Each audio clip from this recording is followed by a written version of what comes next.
Welcome back to the channel. The full-time whistle has just blown on the final midweek match of the British and Irish Lions tour. First Nations Pasifika against the British and Irish Lions. The subtext before this one was that there were a load of players for the First Nations Pasifika team feeling quite disappointed they weren't included last weekend for the Wallabies, and for the British and Irish Lions, who could force their way into Andy Farrell's thinking for this weekend's second test, and which Lions players have just played their last rugby on tour. Lots to discuss. Let me know what you think. Give the video a thumbs up, hit subscribe, and most importantly, leave your comment down below.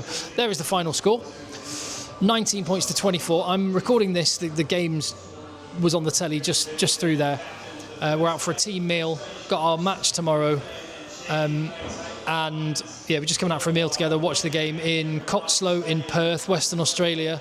We travel to Melbourne this Friday ahead of the second test. I'll be at the MCG. And I have to say, that's one of the things that really struck home, hearing that chant of Lions, Lions near the start of the game, and sort of thinking, I'm going to be in the crowd here on Saturday. The Lions is really, really cool. I've got my vintage stash on. I'm good to go. But what did you make of that game? I've got some thoughts. Like I say, the game has just finished, so I haven't had a chance to properly digest it. These are going to be top-line thoughts straight off the top of my head. So give me yours. First thing is, from the Stan Sport coverage, there was a couple of things there. Rob Valentini and Will Skelton are both available for this weekend's second test. That's big news for Australia. And also some players for the First Nations Pasifika team that, I mean, on the strength of the performance they gave in this game, you're sort of wondering, how has Joe Schmidt not already got them more involved? Lucan Salakai Lotto, for the second time on this Lions tour, he played in the AUNZ game and was one of the best players on the pitch that night, and he was, again, huge physical performance. And when you think about the deficiencies of the Wallabies at the weekend, they got bullied by the Lions. That sort of physicality was huge. Same with Darcy Swain, same with Taniela Tupou. It was quite cool as well on the Stan Sports coverage. I hope it was on the stuff back in the UK as well. They focused on Pete Samu quite a bit, cutting to him as the water carrier quite often. I mean, it's just ridiculous that he wasn't allowed to play, but I'm glad he was involved. The Pasifika stash is chef's kiss. I would like that jersey. So that's stuff for the Pasifika. Oh, also, on Stan Sport in Australia, they are going to be showing the Legends game. The Wallaby Legends against the British and Irish Lions Legends. Is that getting shown? Can you let me know in the comments? Is that getting shown in the UK and Ireland as well? Because that would be dynamite too. So it's definitely being shown in Australia. So I'm looking forward to watching that one already. Also noticeable on the Australian coverage, they loved Owen Farrell. They talk about him in the highest regard, the highest esteem. And honestly, it was a bit weird watching it with, you know, looking at how Owen Farrell, it's just interesting to see how guys that have one perception at home and how they're perceived abroad. Charlie Gamble, again, I talked about the First Nations Pasifika players. That guy's a physical freak. He was amazing, and that's the big story of that. The Lions at times were getting bullied, all the big collisions, and it just goes to show it's the same reason why the Lions won at the weekend, just gone in the test match, is the same reasons why the Lions almost coughed up a defeat. They got the win in the end, but they almost could have coughed up a defeat in this one, because fundamentally, all the skills, all the tactics, all the game plan you like, fundamentally rugby is a game of physical domination, and if you can physically dominate one team, you will more often than not win the game. And fair play for the FNP for bringing it. What else would I say? We'll get onto the subject of Lions players and what the team is likely to be and the squad is likely to be, the 23 for the weekend, which players might have played themselves into the squad. I'll get into that in a minute, but one guy who was, I mean, Darcy Graham, wee Darcy, poor fella in tears, and you couldn't help but feel for him. This was like his moment, dream come true, and he was the next best player. Many would have had him in their Lions squad in the first place. Injury meant he got a call up, and he was rightfully the next best player available.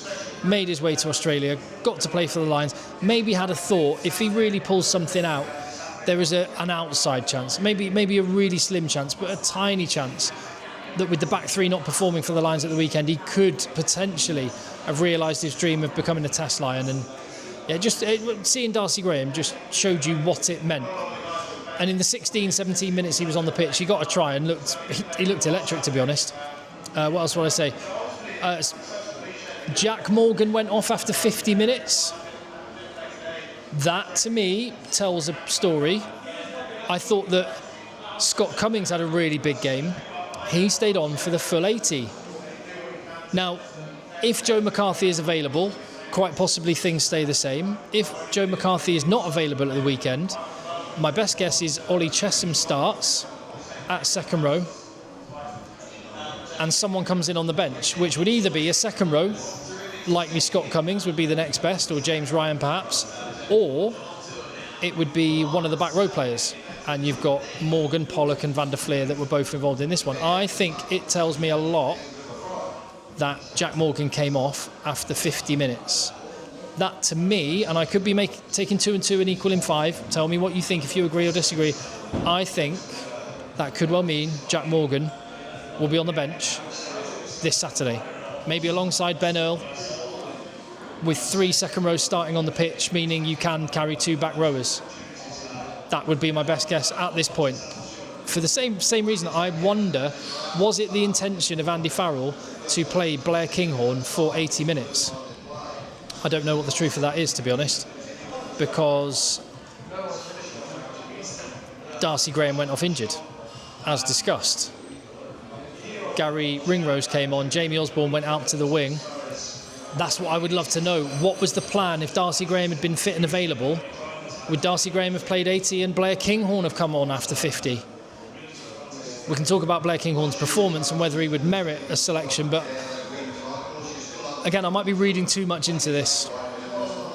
But I thought it's revealing that Morgan went off, potentially revealing that Kinghorn stayed on, although the injury to Darcy Graham did change things. Oh no, actually say he came on. No, Marcus Smith came on, didn't he? So hold on a minute. Sorry, I need to check this. This is what I mean. I'm doing this on the full-time whistle. Did Marcus Smith come on for? He might have come on for Blair Kinghorn, but he came on relatively late. Anyway, you take my point. Let me know what you think. Owen Farrell is smooth as a rugby player. He had 2 assists, looked really good, carried quite well at times. I don't know, and Finn Smith did some nice things, tried really hard, but I don't know, it felt like he was trying a bit too hard sometimes. I mean, he puts his shoulder in defensively. I will never, ever take that away from him. He's amazing at that, but I just wonder, would you have, if you were going to put, say, Blair Kinghorn on the bench and Owen Farrell was there being able to cover 10-12, that would work. Interesting. Let me know what you think. I would, if I had to guess what's going to change from the 23, if Joe McCarthy's out, Jack Morgan is in. Farrell and Kinghorn on the bench, with Mac Hansen coming into the starting team on the right wing. There you go, that's my prediction. I might revisit this tomorrow, because we've got an extra day with this game being on a Tuesday before the team is announced. Yeah, there was edge on this one early, and do you know what? One of the things that's great about the Lions was shown in one moment, where 2 of the people that I've mentioned a couple of times already, Darcy Graham gets a high shot on him, and Owen Farrell runs in there to defend him. Did you ever think you would see the day? Darcy Graham getting defended by Owen Farrell. That is what the British and Irish Lions is all about, and I'm here for it, and I absolutely loved it. It was very, very cool. That's the Lions right there. Salakai Lotto, yeah, right at the start, absolutely skittling Finn Smith, his former teammate, in that same little melee where Farrell runs in to defend Darcy Graham. Finn Smith gets whacked by Salakai Lotto, and then they both have a bit of a giggle at each other, former teammates, of course. Yeah, last year. This isn't Finn Smith's first year. No. Sorry. It's straight after the final whistle. Anyway, the game gets underway. There's a bit of edge on. There's shots going in. And then Jamie Osborne scores a try. Lovely little nudge through on the wrong foot from Owen Farrell. Then Darcy Graham gets a try. That was a really nice move. It was like a slow wrap around. Looks like it was going to be shaped from 12 to the 10, which happens all the time. But actually, it's an inside ball to Ben White. And then he gets the ball down the line. And there was a few times that when they held the defence in narrow, there was the space out wide. But clearly there was a bit too much of going wide too early, because the intercept try came, a poor pass from Blair Kinghorn, really poor pass, that poor option. It had worked a couple of times previously. Finn Smith had got a bit of change. The Darcy Graham try had come from that. That was just not the right call. Through they went for a try, and then it was 14-all before you know it. And in amongst, before the Uru try, Taniela Tupou got his second penalty at scrum time against the Lions, and the scrum creaked. And I would suggest, on the strength of what we saw, two players who will not be getting into the Lions squad purely on this game, because they've actually had really good tours, but Pierre Schumann and Finlay Beelum got done. And Taniela Tupou, one of those players that Joe Schmidt has not used. He's such a unique individual. He's so massive. And he went to town on the Lions scrum. So it again, when you look back at how the Wallabies got on at the weekend, it begs the question, how did they not pick Taniela Tupou? I would, and I said that before the weekend, last weekend. So what else did I make a note of? I've just written down here Charlie Gamble.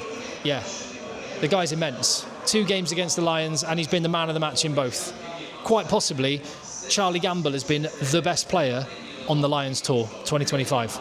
Not even an exaggeration. He's been that good in the 160 minutes of rugby he's played. Henry Pollock being a shithouse, I kind of love it. And he got what he deserved from Seru Uru when he decided to pull his scrum cap. Also, one thing I always notice with Henry Pollock, he will run around constantly, gum shield out, gum shield in, gum shield out, gum shield in, even while he's running with the ball. He is a one-off. James Ryan was putting some big shots in. There was madness at the end of the half. First Nations Pasifika flying up in D, massive shots on errors, and it almost led to them being in front. There was Darcy Swain, Salakai Lotto, Taniela Tupou, 3 guys arguably that should be in the Wallabies setup, almost getting them ahead. 14-all it was, and Andy Farrell clearly said to his players, play more direct, play proper rugby. And the second half, there was a change in tone from the Lions. They had the edge in that first 10 minutes of the second half, playing a lot narrower, a lot straighter, mauling it, kicking well, and it got them the try, but they had a disallowed one by Josh van der Fleer after him and Jack Morgan had got in on the jackal. And obviously Osborne had scored his second try. One disallowed, Morgan goes off, the changes come on, and then it gets a bit disjointed. And I think all the changes on the bench did disrupt the Lions' flow. And I think they would have maybe stretched away had they kept the same team on. But there you go, the guys off the bench were emptied. Things got a bit disjointed. First Nations Pasifika took their chance and got within 5 points in what was a properly entertaining game. Loved it. Really did. I will do some player ratings for the Lions tomorrow, and I'll revisit that question, and I'll pose it to you now. Who from that midweek team is going to be involved in the Test 23 this weekend? Mac Hansen wasn't there, and I still don't know actually, is Mac Hansen fit and available? If he is, I think Mac Hansen is going to be in the team. Will anyone else? Like if he comes in for Tommy Freeman, does that mean Tommy Freeman would go to the bench or be out of the squad?